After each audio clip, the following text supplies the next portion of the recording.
Boa tarde, senhores. Antes de iniciar esse vídeo, eu queria mais uma vez enfatizar que eu estou sendo perseguido, né? Estou sendo frequentemente denunciado, meu canal está sendo censurado e toda essa palhaçada que se vê aí no YouTube, né? Então, o que os senhores podem fazer para me ajudar é, obviamente, se inscrever, divulgar os vídeos, poucas pessoas divulgam, né? E dar os likes, né? Eu nunca fico pedindo essas coisas, já falei em vários vídeos, porque eu não gosto de ficar mendigando essas coisas, mas infelizmente parece que tem que ficar relembrando as pessoas para que elas façam, né? Porque várias pessoas assistem os vídeos e não se inscrevem, etc. E a forma de você me ajudar é exatamente tornando o canal divulgando, para que caso ele venha a cair, pelo menos que ele tenha atingido o maior número de pessoas antes disso acontecer, né? Então, o vídeo de hoje eu queria pegar um outro tópico biológico aí. Recentemente eu fiz um vídeo sobre sequenciamento de genoma, né? No caso usei o exemplo do genoma humano, mas a técnica é a mesma para basicamente todos os entes vivos. E hoje eu queria discutir um assunto que seria como identificar então essas associações entre mutações e doenças. Como que a gente sabe quais os genes envolvidos em tal e tal doença? É óbvio que existem diferentes formas de se alcançar esse conhecimento, mas recentemente, com a tecnologia de sequenciamento de DNA ficando cada vez mais barata, tem ficado comum na literatura fazer o que nós chamamos de Genome-Wide Association Studies, que é o que eu vou discutir no dia de hoje. Se você não assistiu o vídeo sobre sequenciamento genético, eu sugiro que vocês o façam, tá?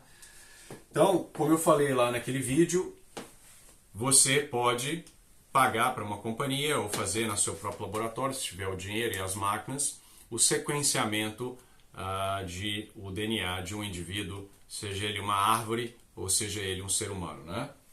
Então, a ideia dos GWAS, como a gente chama, esses estudos de associação genética com doença, é de você simplesmente tentar identificar alguma mutação em algum gene que esteja causando algum tipo de doença, como por exemplo uma epilepsia, ou Alzheimer, ou o que quer que seja, né?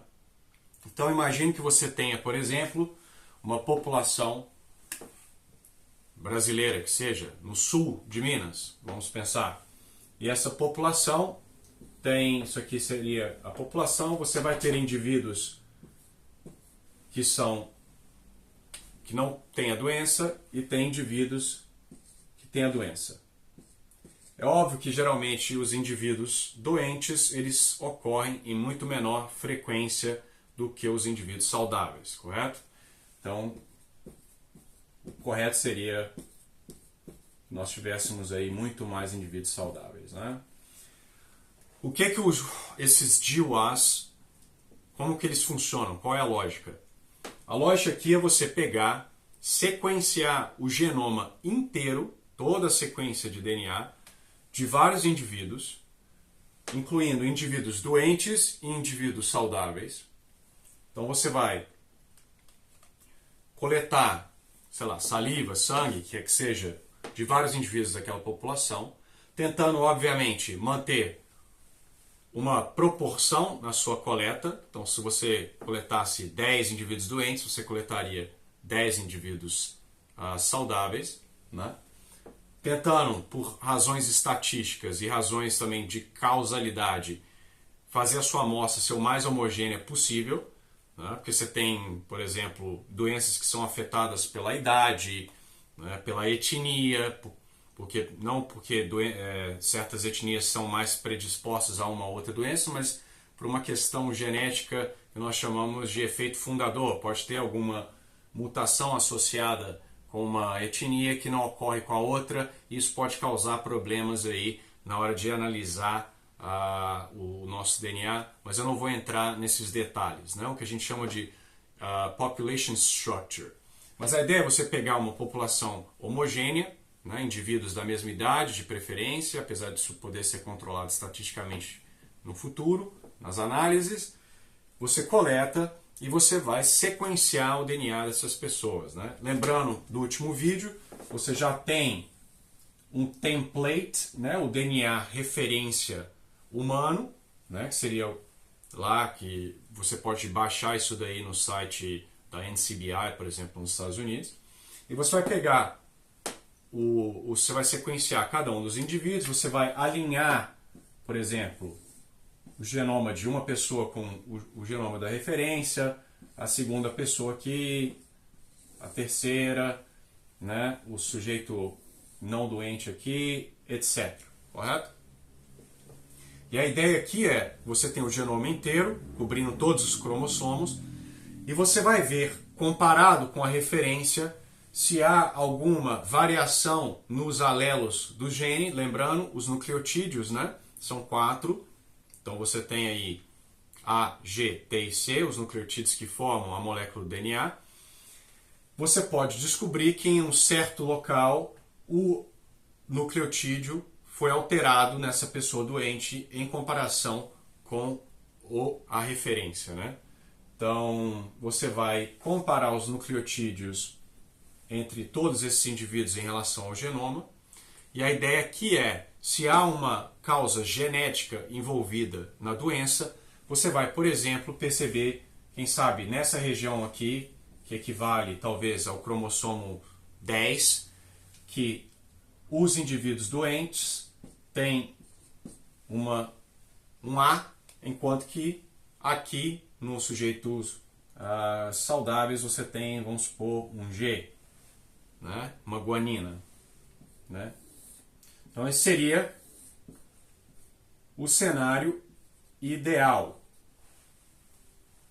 em que um único alelo ocorre nos indivíduos saudáveis e outro alelo ocorre nos indivíduos doentes, né?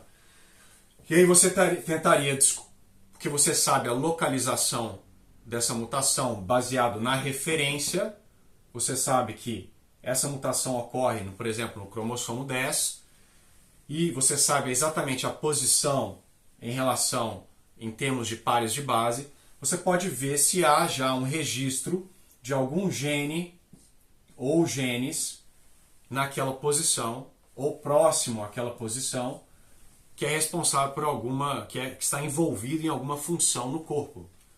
Então você poderia descobrir que, sei lá, os indivíduos que têm Alzheimer, em sua vasta maioria, possuem uma mutação, uma alteração nesse nucleotídeo, e ao invés de apresentarem uma guanina, eles têm uma adenosina. E esse gene onde a adenosina está inserido é um gene responsável por, sei lá, vamos inventar produção de neurônio, ou alguma coisa responsável pela conexão de um neurônio com outro, né? Óbvio que um gene nunca vai ser a causa total dessas coisas fenotípicas muito grandes, mas ele pode estar minimamente envolvido nesse tipo de função, né? Então é assim que nós eventualmente descobrimos onde está localizado as doenças, tá? É óbvio que aqui eu simplifiquei, como eu disse, antes de você fazer uma análise aqui para identificar essas variações, que nós chamamos de SNP, Single Nucleotide Polymorphism, essas variações em referência ao genoma de referência, você tem que fazer análise de população para saber a estrutura da população, porque, como eu falei, às vezes você tem na mesma população diferentes etnias que vieram de outros locais, então às vezes as mutações que ocorreram no outro local são distintas da outra população, isso pode causar associações errôneas, né?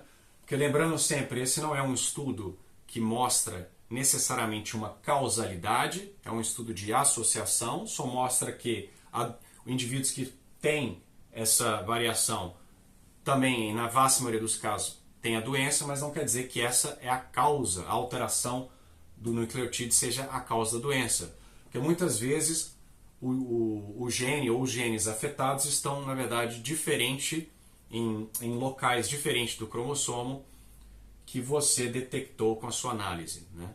Então isso aqui, na verdade, está pegando um sinal que não se refere ao gene específico onde a mutação que você está pegando na análise está, né? Então você tem várias formas de descobrir se esse é o gene tem alguma relação causal ou não, né? Uma delas é percebendo se esse gene tem alguma coisa a ver com Alzheimer, né? Se um gene que tem a ver com, sei lá, como sua unha cresce, é provável que não tem nada a ver com o Alzheimer, então o fator causal está em outro local, né? E como é que são feitas essas análises? Bom, eu não sei quantos que os senhores já estudaram de estatística, mas é basicamente uma regressão linear, tá?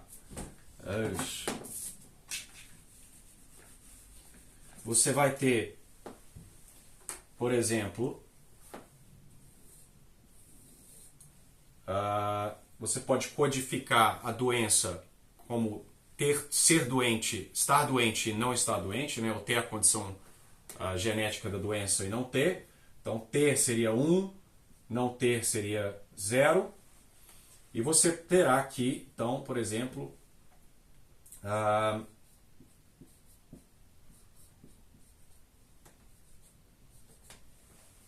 as variações dos alelos naquele locus ali, naquela posição do genoma que você identificou, né?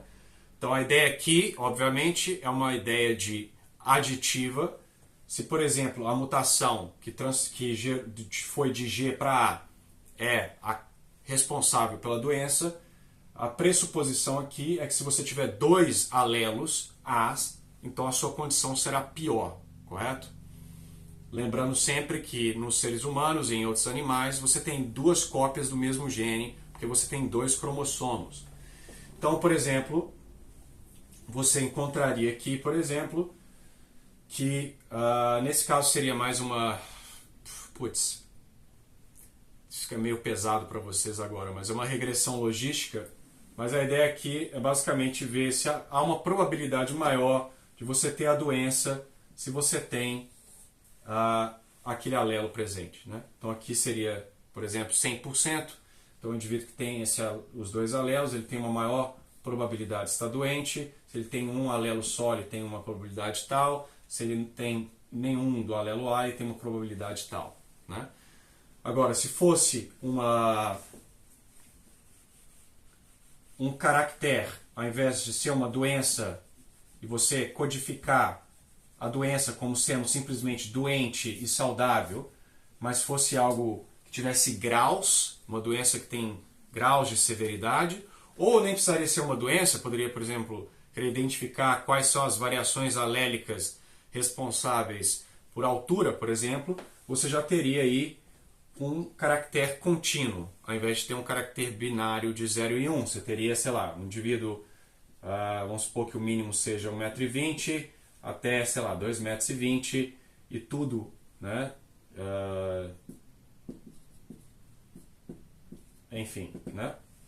Então, nesse caso, seria mais uma regressão linear. Você veria que talvez ter o A, quando você tem 2 cópias do A, você tende a ser mais alto. Quando você tem apenas uma cópia, você tende a ter uma altura mediana, assim por diante, tá? Então você está fazendo, para aqueles que estudaram estatística, tem alguma noção aí, basicamente o tipo de análise que você vai estar fazendo são regressões lineares ou regressões logísticas. Mas a ideia é muito simples, né? Sequencia o genoma inteiro da pessoa, de várias pessoas, para GWAS. Você precisa sequenciar milhares e milhares de pessoas para ter algum poder estatístico de pegar, porque geralmente esses alelos eles têm um efeito muito pequenininho. Então, para você pegar isso aí, você tem que amostrar muita gente, né? Pelo menos umas 5.000 de preferência. E controlar, obviamente, por outras causas, né? Tentar, como eu disse no começo, que a sua amostra seja bem homogênea, né? Pode ser que alguns, por exemplo, alguma doença que tenha um fator de sexo envolvido. Então, indivíduos do sexo masculino são mais afetados do que outros. Então, se a sua amostra estiver desbalanceada, né, nos doentes você tem quase 100% de mulheres e dos saudáveis você tem quase 100% de homens, você pode encontrar associações ruins, errôneas, porque você não levou em consideração esse aspecto do sexo ali envolvido na doença. Então é basicamente isso, né? Isso é uma das formas aí de identificar ao longo do genoma qual a localização de potenciais mutações que estão associadas com a doença em questão, né? E compreendendo quais são os genes envolvidos, né, você pode saber mais ou menos ali, talvez, como prevenir, quem sabe, eu, pelo menos conhecer melhor o que está causando essa doença e tentar encontrar soluções aí para resolver o problema, né? Então é basicamente isso. Espero que tenha ficado claro. É óbvio que eu simplifiquei demais essa explicação, e para aqueles que nunca viram nada de genética talvez tenha ficado um pouco confuso, então fiquem à vontade para me avisar e eu levarei isso em consideração no próximo vídeo de biologia, basicamente. Então fiquem com Deus e até a próxima. Espero também que tenham praticado aí no dia de hoje a devoção do primeiro sábado, né? Hoje, graças a Deus, foi o meu último dia, né? São 5 dias em cada primeiro sábado do mês. Se Deus quiser, eu fiz os 5 sábados da forma correta e recebi as graças, mas vou continuar fazendo só por garantia, né? Enfim, tenham um bom dia.